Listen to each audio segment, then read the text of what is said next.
તો વિસાવદરનો હોસ્પિટલ વાળો વિડીયો તમારો જે વાયરલ થયો છે અમે બધાએ જોયો છે, એમાં તમારું નામ હતું. 1.14 કરોડનું જે હોસ્પિટલ અહીંયા બની રહ્યું છે એ વાત તમારા ધ્યાનની બહાર જતી રહી હતી અને એ વિડીયો વાયરલ થઈ ગયો, પણ પછી તમે શું કર્યું? પછી મેં નહીં, એમણે એક્શન લીધા ને, રિપેર કર્યું. તો પછી આ મુદ્દો તમારા ધ્યાનની બહાર જતો રહ્યો તો જ્યારે આ બધું નહીં, ધ્યાનની બહાર જતો રહેવું ન હોય. વિસ્તાર એટલો બધો મોટો હોય, હજારો પ્રકારના નાના મોટા સરકારી કામ ચાલતા હોય. મારા મત વિસ્તારમાં 150+ ગામડાઓ છે, નગરપાલિકા એક વિસાવદર છે, 3 લાખ જેટલા લોકો રહે છે, ખેતરોમાં તો લોકો, ચારો તરફ નાના મોટા અનેક સરકારી કામો 12 માસ ચાલતા હોય. બધું જ આપણા નોલેજમાં ન હોય.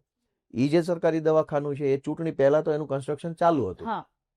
હું જ્યારે ઉમેદવાર પણ નહોતો ત્યારે એનું કન્સ્ટ્રક્શન ચાલુ હતું, ને એ લગભગ 3-4 વર્ષથી ચાલુ હતું.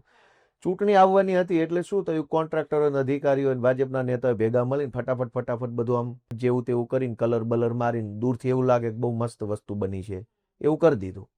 પછી જ્યારે હું ગામની મુલાકાતમાં ગયો, હું ગામડે ફરતો હોઉં છું લોકોને મળવા માટે, તો એક દિવસ જ્યારે હું ગામમાં ગયો ત્યારે ગામના લોકોએ મને એવું કીધું કે ભાઈ આ ચૂંટણી હતી ને તો દવાખાનું ફટાફટ પૂરું કર્યું છે, પણ હાવ બધું બકવાસ કામ કર્યું છે અને ઉપરથી તમારા નામનું પાટિયા મારી ગયા છે. એમ હું જોવા ગયો ને મેં જે જોયું મેં ગુજરાત આખાને બતાવ્યું, જો ભાઈ બધી ટેકનોલોજીઓનો વપરાશ કરવામાં આવ્યો, બધી હાઈ લેવલની ટેકનોલોજી. એટલે અજાયબીઓ પણ તમે કીધી છે એમાં. અને એવું પણ કીધું હતું કે ભાઈ બાથરૂમમાં જે સોકેટ લગાવ્યું છે એમાં તમે હાથ નાખીને તમારે, હા થઈ શકે, પોસિબલ છે, તમે જતા રહી શકો છો. ભાઈ વોશ બેસિનની બાજુમાં કે કંઈ પણ હશે, આ તો દવાખાનાનું વોશ બેસિન છે અને એ કેમિકલ રૂમનું હતું કે જ્યાં માનો કે જે પેલા ફાર્માસિસ્ટો કંઈ કામ કરે છે, લેબ ટેસ્ટિંગ કરે છે, એમાં લેબના જે મશીન છે એમાં ઓલી કાચની સ્લાઇડો ઉપર બધા બ્લડના સેમ્પલિંગ લેતા હોય છે, પછી હાથ ધોવા માટેનો નળ છે.